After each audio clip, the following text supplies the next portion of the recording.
चलिए, तो बहुत बहुत स्वागत आप सबका। आज आचार संहिता आज से शुरू होने वाली है। तो आचार संहिता शुरू होने के पहले मध्य प्रदेश सरकार ने जितना युवाओं का दमन किया और आपको क्या दिया, इसके पूरे कार्यकाल की चर्चा, थोड़ी सी चर्चा होना जरूरी है ताकि ये पता रहे कि आपके साथ क्या धोखा हुआ। और फिर से मैं बार बार एक चीज कहता हूं और हमेशा कहता आया हूं, बहेलिया आता है, जाल फैलाता है, जाल में दाने डालता है, जाल में नहीं फंसना चाहिए। और फिर से आपके घर घर आएंगे और आ करके एक एक चीज बोलेंगे कि हमने ये किया, हमने वो किया। तो कम से कम इतना जरूर होना चाहिए आपके पास तो आप पूछ सके उनसे, आप खुल के पूछिए। मानता हूं आजकल क्या हो कि अगर थोड़ा भी सवाल क्या करने लगो मंत्रियों से, विधायकों से, किसी से, तो उसको लगता है किस पार्टी के हो। अरे हम उस पार्टी के हैं जिस पार्टी की वजह से तुम खड़े हो, अर्थात हम वो भारत की जनता हैं, वो प्रदेश की जनता हैं जिसके टैक्स से तुम्हारे सोना बाबू पलते हैं। तुम्हारी जो तोन पोन फूलती है उसकी सिर्फ एकमात्र वजह, जब एक किसान, जब एक मजदूर, एक विद्यार्थी एक सुई से लेकर के हवाई जहाज तक की जब कोई यात्रा करता है, उसमें जो टैक्स देता है उस टैक्स पे पलने वाले पैरासाइटो। अगर आप काम नहीं करते तो सिर्फ पैरासाइटो परजीवी हो। तो ये हम उस पार्टी से हैं जिस पार्टी पूरे भारतवर्ष में कोने कोने तक फैली हुई है। चर्चा करेंगे। सबसे पहले मध्य प्रदेश सरकार ने एक बड़ा भी एक मोटिवेशन डाला कि क्रांति की तलवार तो सिर्फ विचारों की शान से तेज होती है। वाह, बहुत बढ़िया, शानदार। तो आज उसी चीज का, मध्य प्रदेश सरकार ने ही डाला है, मध्य प्रदेश सरकार ने ही बताया कि भाई युवाओं को जो है उनके जो विचार होने चाहिए, बहुत उसकी धार जो होती है वो फाइन होनी चाहिए। और जो ये कहा किसने था, भगत सिंह जी ने कहा था। और एक बहुत बड़ी बात कही थी उन्होंने कि क्रांति मानव जाति के अविभाज्य अधिकार है। क्रांति होगी, क्रांति होनी भी चाहिए। और क्रांति क्यों होनी चाहिए? क्योंकि आवश्यकता होती है हर समय में एक क्रांति की। क्योंकि जब जब सरकारें आपको ठगती हैं, आपको लूटती हैं, आपके भविष्य को बर्बाद करती हैं और झूठे वादे करती हैं, तो आवश्यक हो जाता है एक नए क्रांति की। क्योंकि जब तक क्रांति नहीं होगी तब तक इस प्रकार की व्यवस्थाएं हिंदुस्तान को नहीं, हमारे देश के घर घर में एक दीमक की तरह उसको सड़ा देंगी, उसको खत्म कर देंगी, उसको बर्बाद कर देंगी। और उसका सबसे बड़ी वजह है क्योंकि हमारे अंदर जो वैचारिक क्रांति, हमारे अंदर जो क्रांति, हम उससे उत्पन्न ही नहीं होने देते। ऐसा नहीं कि आप लोग नहीं चाहते बदलाव, एग्जैक्टली चाहते हैं, लेकिन कहें तो कहें किससे, करें तो करें क्या? क्योंकि हम भी कहीं ना कहीं कुछ ना कुछ मानसिक गुलाम की तरह। आइए चर्चा करते हैं। तो क्रांति मानव जाति के अविभाज्य अधिकार है, स्वतंत्रता सभी का अविनाशी जन्मसिद्ध अधिकार है। इसी की बातों के साथ, यही दो कोट के साथ मैं आज की बात शुरू करता हूं। एक्चुअली बात शुरू हुई थी यहां से। सरकार आती है, सरकार एक बहुत बढ़िया एक नंबर का एक प्रोपेगेंडा गढ़ती है। जब सरकार आई, खरीद के आई, कैसे आई 2020 में सरकार आती है और पूरा 15 महीने की सरकार का एक ढकोसला पेलती है कि भाई 15 महीने की सरकार ने क्या किया, क्या नहीं किया। चलो वो तो हमने भी देखा, पर तुम आकर के तुमने क्या किया उसकी भी थोड़ी सी चर्चा होनी बहुत जरूरी है। क्योंकि आज जब मैं सुबह भोपाल उतरा, तो जब भोपाल उतरा और जब मैं घर की रास्ते की ओर जा रहा था, तो मैंने देखा कि पूरा का पूरा होर्डिंग, बैनर सिर्फ दो ही चीजों से पटे पड़े हैं, वो लाडली बहना, लाडली बहना। अभी उसकी बात करेंगे, चर्चा करेंगे। मतलब तुमने 1250 रुपया में यार वोट खरीद ली, मध्य प्रदेश की औरतों के अधिकार को छीन लिया तुमने।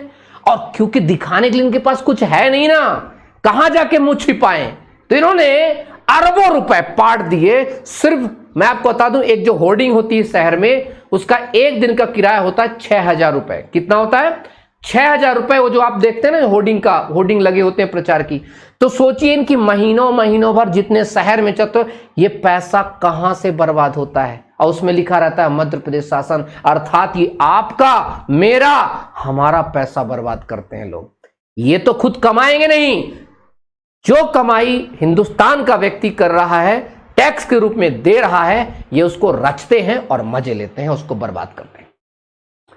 अच्छा, ये आपको थोड़ा सा अगर याद होगा, सबसे बड़ा झूठा वादा इस पूरे 5 साल के कार्यकाल का, चलते चलते चूंकि आचार संहिता शुरू होने वाली है, तो अगर ये मेरी वीडियो को इतना शेयर करना कि बीजेपी के हर एक बंदे तक पहुंच जाए कि इतना झूठ कैसे बोल लेते हो यार। झूठ की हद होती है किसी चीज की। कम से कम ठीक है, अनपढ़ों के साथ तुम झूठ बोलते हो, दारू पिला दिए, समझा दिए, चल रही है, हमसे कैसे सवाल करोगे, हमारा सामना कैसे करोगे भाई? जहां जहां जाओगे वहां आप पूछेंगे वो 1 लाख गए कहां। इस वीडियो को इतना शेयर करना, एक एक कमेंट्स पूरा एक एक स्टेटस में लगाना, क्योंकि चुनाव का माहौल है, इनके पास से वीडियो जाएंगे जरूर। और जाके जो छोटे छोटे यूट्यूबर्स चलाते हैं, इस वीडियो को डाउनलोड करके जितना चला, क्योंकि मैं कभी कॉपीराइट तो देता नहीं, ताकि इनको पता चले, क्योंकि ये मैं नहीं, ये पूरे मध्य प्रदेश का वो युवा बोल रहा है। मध्य प्रदेश का 5.25 करोड़ समथिंग, मैं 5.5 करोड़ मानता हूं, 5.5 करोड़ वोटर जो रजिस्टर्ड इस साल हुए, जो वोट देने जा रहे हैं, और 8 करोड़ जनता की तरफ से बात कर रहा हूं, जिसमें कम से कम 2.5 से 3 करोड़ ऐसे युवाओं की तरफ से बात कर रहा हूं, जिनके साथ आपने छल कपट कोई भी ऐसी चीज नहीं जिसको आपने छोड़ी। इन्होंने कहा कि 15 अगस्त 2022 से अब तक 40,161 सरकारी पदक विज्ञापन जारी हो चुके। नंबर 1 सबसे बड़ा झूठ, व्यापम के कैलेंडर मात्र 3 से 4 भर्तियों के कैलेंडर जारी हुए थे, 226 पद जारी हुए थे जेल प्रहरी के, और समथिंग 6,000 पद जारी हुए थे पुलिस कांस्टेबल के। और हम इक्का दुक्का मान ले तो चलो हम मान के चलते, कहते 10,000 पद जारी हुए थे। या आपने 40,161 सरकारी पद कहां से निकल? सबसे बड़ा झूठ। यह डाटा कहां से आया? यह फैब्रिकेट कैसे किया गया? युवा को तो पता ही नहीं चला। नवंबर माह के अंत तक 59,261 पदों के विज्ञापन जारी होंगे। कहां है वो? कहां है वो विज्ञापन? कहा था नवंबर माह, तो 2022 के नवंबर माह तक कुछ नहीं आया, कुछ नहीं आया। मात्र एक जाके पटवारी की भर्ती हुई, 10,000 पदों पे एक भर्ती आई, और उस पे इन्हीं के बहुत सारे लोगों ने, भाई तय है, व्यापम सबसे बड़ा कांड करता है, करता आया है और करता रहेगा, तो कहता है, क्योंकि कभी रिस्पॉन्स नहीं करता। युवाओं के भविष्य के साथ छल कपट करने का जितना बड़ा ढोंग व्यापम ने किया है ना, उतना शायद ही किसी और एजेंसी ने किया। इन्होंने ऐसी ऐसी एजेंसी, फर्जी एजेंसियों से काम करवाया। बार बार युवा कहता है कि सर ये गलत करते हैं हमारे साथ, ना कुछ नहीं गलत हो रहा है। शुतुरमुर्ग बन रखे कि जब संकट आ रहा होता है तो खुद का गला जो है सिर्फ मिट्टी में डाल देना है, रेत में डाल देना है। अरे उससे संकट टल नहीं जाता है, संकट बढ़ता है। कितने लोगों को इन्होंने गिरफ्तार किया। एक रात में सरकार बदल जाती है, एक रात में सीएम से लेकर के गृह मंत्री से हर एक मंत्री बदल जाता है। तो क्या ये पिछले 1 महीने छोड़िए था, 2 महीने होने वाले हैं, अभी तक एक व्यक्ति पकड़ा गया? नहीं पकड़ा गया। क्यों पकड़ा जाएगा? कॉलेज तुम्हारा, एजेंसी तुम्हारी, करने वाले तुम्हारे, पकड़ दोगे किसको? चलिए, एक तो ये रहा। मेरे बेटा बेटियों, मध्य प्रदेश के रोजगार के साथ ही स्वरोजगार के अवसर उपलब्ध करना सर्वोच्च प्राथमिकता है। शासकीय सेवाओं में भर्ती के लिए भी सरकार संकल्पित है। शायद मामा जी संकल्प का मतलब भूल गए हैं आप। अगले 1 वर्ष में 1 लाख सरकारी पद भर्ती की जाएगी। मेरे बच्चे खूब पढ़ो, खूब बढ़ो, आपके सपनों को पूरा करने मध्य प्रदेश सरकार कोई कसर नहीं छोड़ेगी। इस लाइन को बदलिए, बच्चों खूब पढ़ो, खूब बढ़ो, और आपके सपने को कुचलने में मध्य प्रदेश सरकार कोई कसर नहीं छोड़ेगी। एक्चुअली लाइन ये होनी चाहिए थी, लाइन थोड़ी सी बदल दी। मैं आपको बता दूं, ये बड़ा इसको बड़ा प्रोपोगंडा रचा गया। ये है वो 1 लाख पद जिसकी बड़ी चर्चा की गई। अरे लगा, अब युवाओं को लगा, सब तैयारी करने लगे। संस्कृति विभाग, सहकारिता विभाग, जनजाति कार्य, पिछड़ा वर्ग, संसदीय कार्य में, सामाजिक न्याय में, और पुलिस में, गृह में, हर जगह लगातार चर्चा की गई कि अब जो है 1 लाख मतलब 59,261 पदों पर नियुक्ति आने वाली है। अब बच्चा लगातार बेचारा तैयारी करने लगा, घर परिवार छोड़ करके फिर से शुरू किया।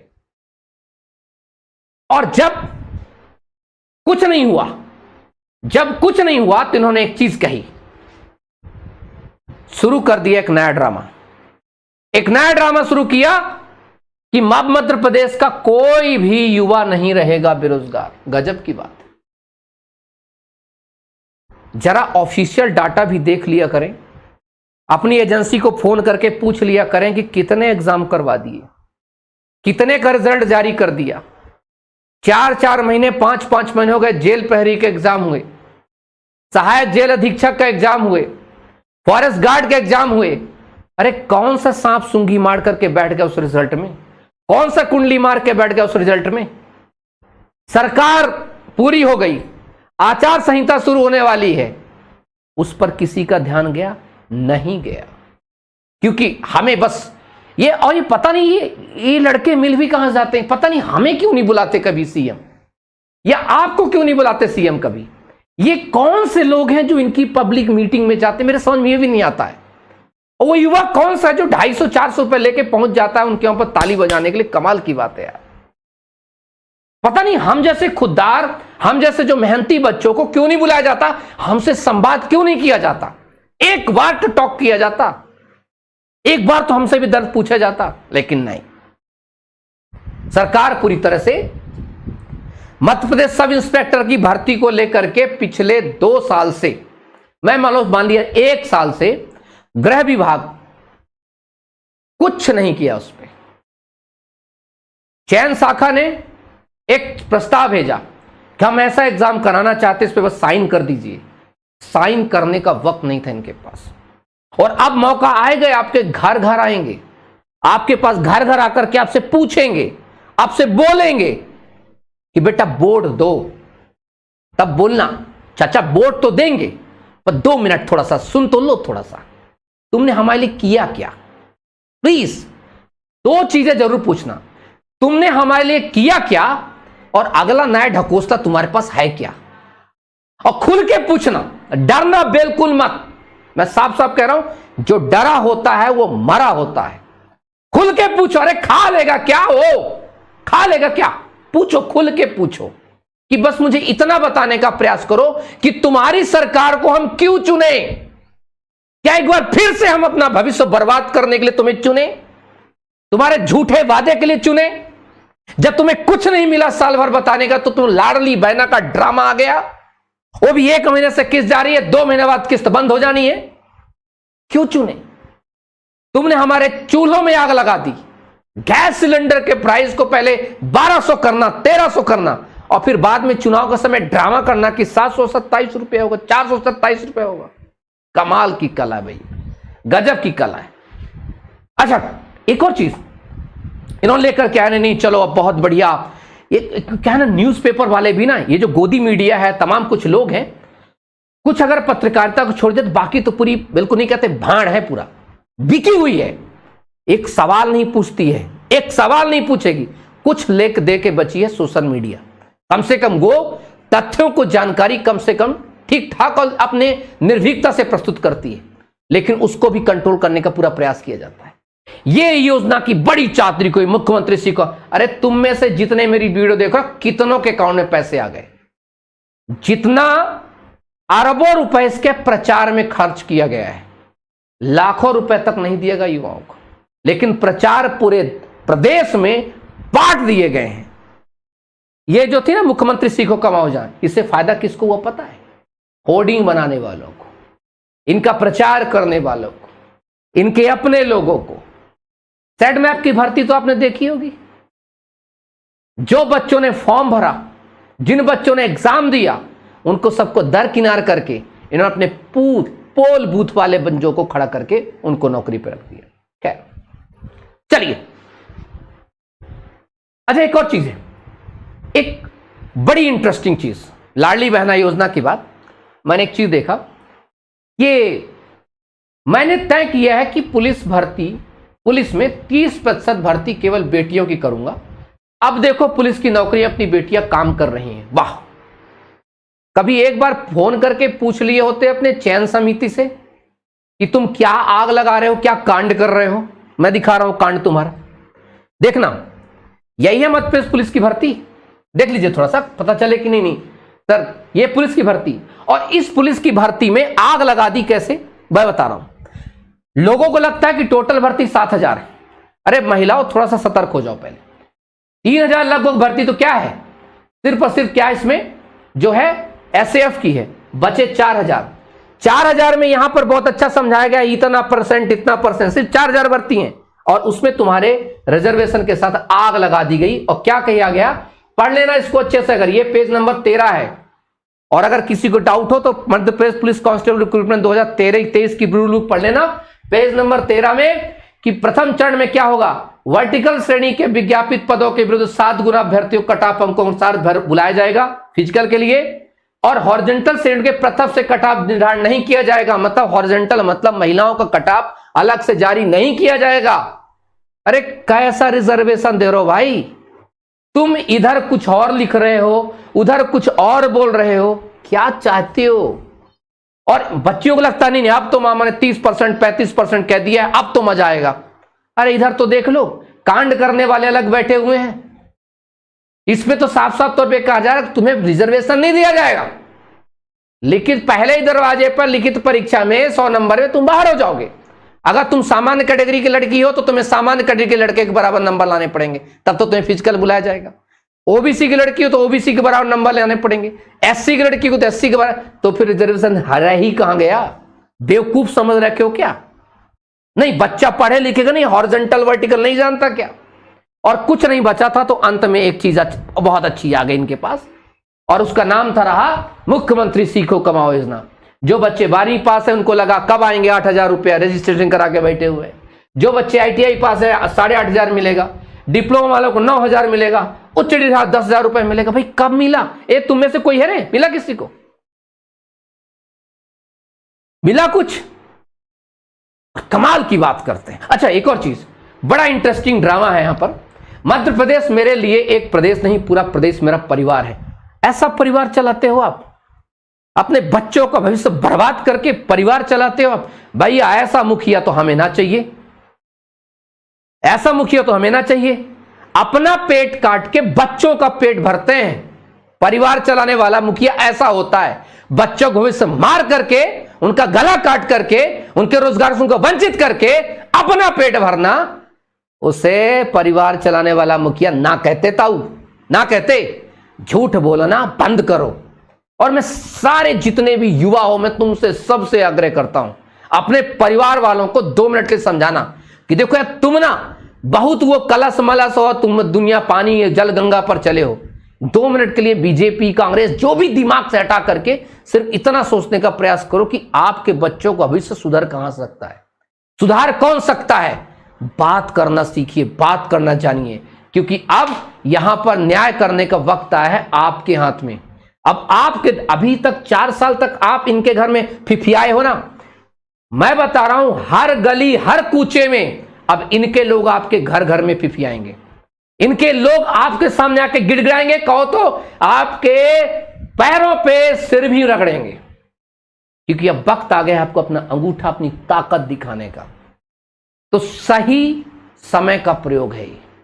अब ये मत कहना कि अब मौका नहीं मिला था, अब है मौका।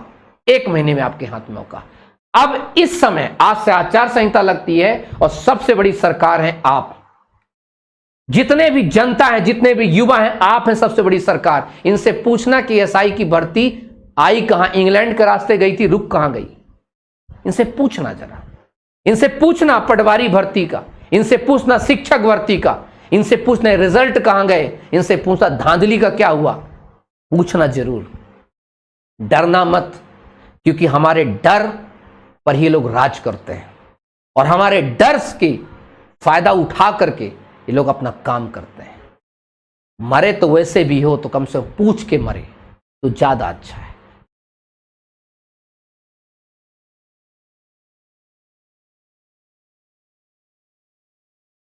हाँ, बहुत अच्छा एक लड़के ने कमेंट किया है कि कोई भी सरकार आए साल में, मैं आपको बता रहा हूं, जो तुम्हें धर्म का पाठ पढ़ाए वो पार्टी पाखंडी है, चाहे कोई भी पार्टी हो। धर्म का राजनीति से कोई लेना देना नहीं होता है। एक बात ध्यान रखिए, क्योंकि जितने पाखंड प्रोपोगंडा धर्म के लिए फैलाए जाते हैं, एक्चुअली मैंने खुद नहीं पता कि धर्म क्या है। धर्म जीने की आस्था है, धर्म जीने की कला है, और हर व्यक्ति अपने अंदर धार्मिक है। कोई ऐसे पूजा करे, कोई ऐसे करे, कोई ऐसे करे, वो अपनी उसकी आस्था है। उसको अगर राजनीति में लेकर के आते हैं, वो नंबर 1 के पाखंडी हैं, और ऐसे पाखंड फैलाने वाले महापाखंडी हैं। जो सरकार आपके शिक्षा की बात करे, क्योंकि आपको उन्नति से शिक्षा से मिल सकती है। जो सरकार आपको रोजगार की बात करे, आपको रोटी मिल सकती है रोजगार से। आपकी जो बात करे आपके आहार की, स्वास्थ्य की, खेत खलियान की, उसकी, और उनके पास प्लान हो, उनके पास कार्य करने की क्षमता हो, तभी लेकर के आइएगा। ये धर्म और तमाम प्रोपेगेंडा को अलग रखिएगा। Thank you so much. अपना सब लोग ध्यान रखेंगे, और जो भी आप लोग कसम खाते हैं, कसम खाइए ना खाइए, जो भी करिए, बस इतना जरूर ध्यान रखिएगा कि अगले महीने आपके हाथ में सब कुछ है। सोच करके और समझ करके फैसला कीजिएगा, और जब आपके पास आए तो उनसे लिखवा करके सील थप्पा लीजिएगा कि हम आपके पास बहुत बार गए थे साहब, पर आपके बाहर जो चपरासी खड़े होते बहुत तंग किया, भगा दिया, मार दिया, पीट दिया, कहा तुम यहां नहीं आ सकते। इस बार तो बताओ, अब तो तुम हमारे यहाँ आए हो, चलो स्वागत ही कर रहे हैं, कौन बात नहीं, पर लिख के तो दो कि करोगे क्या हमारे लिए। प्लीज हमें स्टैंड होना पड़ेगा, खड़े होना पड़ेगा। ये देश के पहिया हैं हम युवा हैं। हमसे, हमारे कंधों पर 2 पीढ़ियों का भार है। एक वो पीढ़ी जिसने हमें जन्म दिया है, एक वो पीढ़ी जो आने वाली है। आने वाली पीढ़ी हमसे पूछेगी कि किया क्या, और जाने वाली हमसे पूरी पूछेगी कि हमने जो तुम्हें दिया था उसको तुमने संभाला क्या, नहीं संभाला। तो सबसे ज़्यादा, सबसे खतरनाक पैनिक होता है युवा, जिसके कंधे पर 2 पीढ़ियों का भार होता है, उसके पास्ट का और उसके फ्यूचर का। तो एक तरफ पास्ट है, एक तरफ फ्यूचर है, और उस चक्की में पिस रहा होता है युवा। तो ऐसी सरकारें चुनिए, ऐसी सरकारों से सवाल करिए। Thank you so much. जय हिंद, जय भारत।